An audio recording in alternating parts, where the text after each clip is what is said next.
JEE advance में mostly questions नए होते हैं, चेंजिंग पैटर्न के होते हैं, उनका डिफिकल्टी लेवल हाई होता है। कोई भी स्टूडेंट के पास ऐसा नहीं होता है कि वो अचानक से ही एक बहुत ही क्विक लर्नर हो जाए। एक्चुअली प्रैक्टिस करते करते एक एबिलिटी डेवलप होती है, कुछ समय के बाद मेरी क्विक ग्रास्पिंग आती है। ऐसा नहीं है कि कुछ स्टूडेंट्स के पास ये बॉर्न टैलेंट होता है, ऐसा बिल्कुल नहीं है कि आप पहले से अलर्ट रहें कि नेक्स्ट डे कौन सा टॉपिक पढ़ाया जाने वाला है, उसकी प्री प्रिपरेशन करके जाएं। Hello students, myself Anurag Mishra, senior physics professor in अलरकरी इंस्टीट्यूट।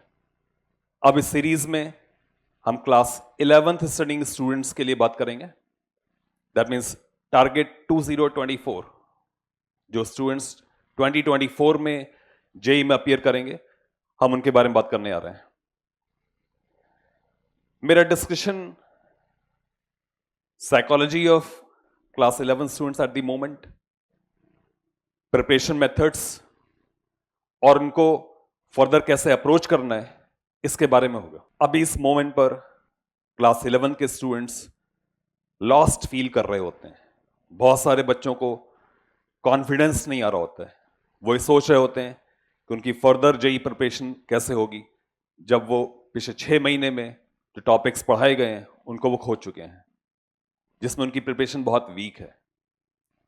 डियर स्टूडेंट्स, बिल्कुल वरीड नहीं हो। You got lot of time at your hand, you got infinite time. अभी सब कुछ किया जा सकता है, nothing has been lost. Class 10th के अच्छे बोर्ड रिजल्ट के बाद स्टूडेंट जेई की प्रिपरेशन की डिसीजन लेता है। उसका मन बहुत उमंगों से भरा होता है, बहुत बड़े वो सपने देख रहा होता है, बहुत ही बड़े ड्रीम्स लेकर के वो किसी कोचिंग में एंटर करता है और ये सोच ही चलता है कि वो अगले 2 साल में बहुत ज्यादा मेहनत करके अपने ड्रीम रैंक हासिल करेगा। बट जब वो क्लासेस स्टार्ट करता है तो सडनली उसको फील होता है कि there is a sudden jump. Class 10th basically information based होता है। वहां पर जो क्वेश्चंस आते हैं एग्जामिनेशन में वो इंफॉर्मेशन बेस्ड होते हैं। Even to an extent science subjects भी मोर और लेस इंफॉर्मेशन बेस्ड होते हैं। जब वो क्लास 11 में स्टूडेंट एंटर करता है तो देयर इज सडन जंप। अचानक ही मैथमेटिक्स थोड़ी हायर लेवल पे चली जाती है, physics due to introduction of calculus and vectors एक हायर लेवल चली जाती है, और केमिस्ट्री के जो इनिशियल चैप्टर्स होते हैं, क्योंकि वो एक हायर लेवल के कॉन्सेप्ट्स इन्वॉल्व करते हैं, इसलिए इनिशियली केमिस्ट्री में भी डिफिकल्टीज आ रही होती हैं। तो क्लास 10 से क्लास 11 में एंटर करने में देयर इज सडन चेंज। इस सडन चेंज को कुछ स्टूडेंट्स एब्जॉर्ब कर ले आते हैं और कुछ स्टूडेंट्स एब्जॉर्ब नहीं कर पाते हैं। जो स्टूडेंट्स इस सडन चेंज को एब्जॉर्ब नहीं कर पाते हैं, gradually they lose their interest और अगले 3-4 महीनों में उनमें से कुछ ये डिसीजन लेना शुरू कर देते हैं कि अब मैं जेई का जो प्रिपरेशन है उसको ड्रॉप करूंगा। तो नवंबर के महीने में यूजुअली एक ट्रांजिशन फेज आ रहा होता है। हम इस सीरीज में इन्हीं प्रॉब्लम्स के बारे में बात करेंगे कि हाउ टू अप्रोच जेई 2024, किस तरह से कॉन्फिडेंटली हम एक अच्छी रैंक लाएं, हम इसके बारे में बात करेंगे। तो हमारे जो वीडियोस हैं, अब जो सीरीज आएगी, ये सीरीज क्लास 11 स्टूडेंट्स को डेडिकेटेड है, जेई 2024 स्टूडेंट्स के डेडिकेटेड है, और हम उनके साइकोलॉजिकल एस्पेक्ट्स के बारे में, उनके एकेडमिक एस्पेक्ट्स के बारे में डिस्कशन करेंगे। स्टूडेंट्स, आपको एक बहुत इंपॉर्टेंट बात समझनी पड़ेगी कि what is nature of JEE. JEE advance किस चीज को टारगेट करता है? जेई एडवांस में मोस्टली क्वेश्चंस नए होते हैं, चेंजिंग पैटर्न के होते हैं, उनका डिफिकल्टी लेवल हाई होता है। एक्चुअली उनका मेन टारगेट ये है कि वो उन स्टूडेंट्स के बीच में डिफरेंशिएशन पैदा कर सके जिनमें से कुछ की एनालिटिकल स्किल डेवलप हो चुकी है, कुछ की न्यूमेरिकल सॉल्विंग एबिलिटी डेवलप हो चुकी है, कुछ में थिंकिंग एबिलिटी आ चुकी है, कुछ नए सिचुएशंस को कोई स्टूडेंट टैकल कर सकता है, कोई टैकल नहीं कर सकता है। तो ऐसे स्टूडेंट्स के बीच में डिफरेंशिएशन क्रिएट करने के लिए वो एक नए तरीका का पेपर देते हैं। उनका जो पेपर पैटर्न होता है वो इससे डिजाइंड होता है ताकि एक डिफरेंशिएशन बन सके उन स्टूडेंट्स के बीच में जो कि लेटरल थिंकिंग रखते हैं, जिनकी एनालिटिकल स्किल डेवलप्ड है, और उन स्टूडेंट्स के बीच में जो सिर्फ याद कर सकते हैं। एनालिटिकल स्किल्स हमें डेवलप करनी पड़ती हैं। क्विक ग्रास्पिंग ग्रेजुअली डेवलप होती है। कोई भी स्टूडेंट के पास ऐसा नहीं होता है कि वो अचानक से ही एक बहुत ही क्विक लर्नर हो जाए। एक्चुअली प्रैक्टिस करते करते एक एबिलिटी डेवलप होती है, कुछ समय के बाद फिर क्विक ग्रास्पिंग आती है। सीक्वेंशियल थिंकिंग, ऑर्डर्ड थिंकिंग, ये डेवलप करना होता है।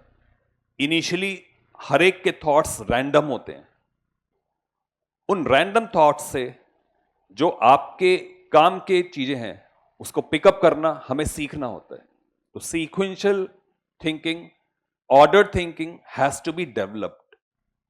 ऐसा नहीं है कि कुछ स्टूडेंट्स के पास ये बॉर्न टैलेंट होता है, ऐसा बिल्कुल नहीं है। इनफैक्ट बहुत बार हम ऐसा सोचते हैं, जो टॉपर्स होते हैं उनके पास क्विक थिंकिंग एबिलिटी, कुछ quick calculations, numerical solving ability, ये सब उनके पास अचानक टैलेंट के रूप में आए, ऐसा बिल्कुल नहीं है। It has to be developed. Preparation के दौरान बहुत बार सेटबैक्स लगते हैं। हम क्वेश्चन सॉल्व कर रहे होते हैं और वो हमसे नहीं हो रहे होते हैं। जब हमसे क्वेश्चन नहीं होते हैं तो बहुत बार स्टूडेंट उसको गिव अप मार देता है और उस चैप्टर को छोड़ ही देता है। और ऐसा कई बार होता है कि उस चैप्टर के आगे से लिंकेजेस होते हैं, जो आप एक चैप्टर छोड़ते हो तो आगे का लिंक टूट जाता है और आगे के चैप्टर्स भी गड़बड़ हो जाते हैं। तो there will be setbacks. In fact इसी वजह से तो जेई का जो क्वालिफिकेशन लेवल है वो बहुत नीचे है। 40% मार्क्स पर डिसेंट रैंक आती है। एक बच्चा जो 40% जेई एडवांस में स्कोर कर देता है वो एक ठीक ठाक आईटी में पढ़ रहा होता है। तो ये सेटबैक्स आपके पास आएंगे। We should be mentally prepared for it. बहुत बार इमेच्योरिटी की वजह से स्टूडेंट बहुत ज्यादा टीचर डिपेंडेंट हो जाता है।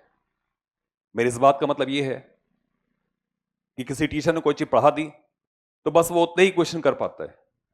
इनफैक्ट घर जाकर के ट्राई नहीं करना, अटेम्प्ट नहीं करना, असाइनमेंट पे थोड़ा सा एडिशनल टाइम नहीं देना, एक्स्ट्रा थिंकिंग एबिलिटी एक्सर्ट नहीं करना, इसकी वजह से क्या होता है कि हम gradually we tend to become dependent on the teacher.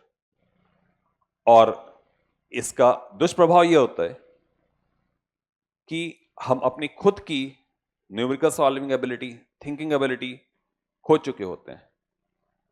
और टेस्ट पेपर में जो क्वेश्चंस टीचर ने पढ़ाए हैं जब वो आ जाते हैं तो हमारे मार्क्स आ जाते हैं, और वो नहीं आए तो हमारे मार्क्स नहीं आते हैं।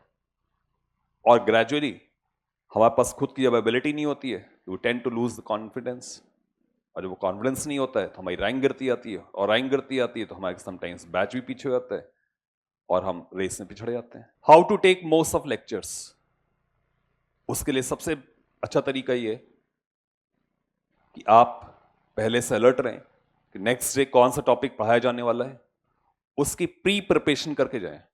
एटलीस्ट उसकी डेफिनेशंस को किसी स्टैंडर्ड टेक्स्ट बुक से देख के जाएं।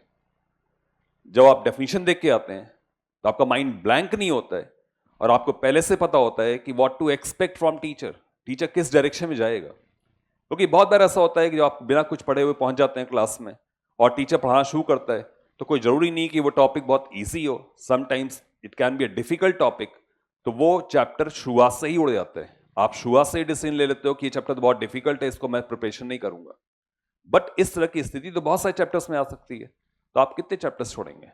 किसी भी लेक्चर में एक बहुत अच्छे स्टूडेंट को अप टू 70 to 80% समझ में आता है। जो पार्ट उसका लैकिंग होता है वो घर जाकर के नोट्स पढ़ते टाइम थोड़ा सा टेक्स्ट बुक से कंसल्ट करने के बाद फिर वो उसको फिलअप करता है। इसके अलावा जब वो न्यूमेरिकल प्रैक्टिस करता है, असाइनमेंट की प्रैक्टिस करता है, उसके बारे में सोचता है, तो कुछ और थॉट डेवलपमेंट होता है। तो ये ध्यान रखें, कोई भी स्टूडेंट 100% ग्रास्पिंग क्लास में नहीं कर सकता। जो आप क्लास में होते हो तो इट्स अ लर्निंग प्रोसेस, आप एक्चुअली लर्न कर रहे हो। उस लर्निंग प्रोसेस में डिफरेंट स्टूडेंट्स की डिफरेंट स्पीड होती है लर्न करने की। कोई फास्ट लर्नर्स होते हैं, कोई स्लो लर्नर्स होते हैं। क्लास 11 स्टूडेंट्स के लिए मेरा एक बहुत इंपॉर्टेंट मैसेज है ये कि बहुत बार वो बहुत रैंडम इवेंट्स में अपने आप को उलझा लेते हैं। एक बार वो छुट्टी हुई, घर गए, घर से लौट आने के बाद पढ़ाई का जो मोमेंटम है वो बहुत देर बाद बिल्डअप होता है। इस प्रोसेस से उनकी कनेक्टिविटी छूट जाती है, सब्जेक्ट से भी कनेक्टिविटी छूट जाती है, टीचर से भी कनेक्टिविटी छूट जाती है। उस कनेक्टिविटी को रीस्टैब्लिश करने में फिर से उनको काफ़ी समय लगाना पड़ता है। तो ध्यान रखें कि जब आप क्लास 12th में तो आपने ये लर्न कर लिया होगा कि वैकेशंस जब आप जाते हैं तो there is a break in continuity. Next time जब कभी वैकेशंस आएंगी तो learn from your previous experience. आप पहले से प्लान होना सीखें कि हम उसको कैसे मैनेज करेंगे, हम अपने ब्रेक्स को कैसे मैनेज करेंगे।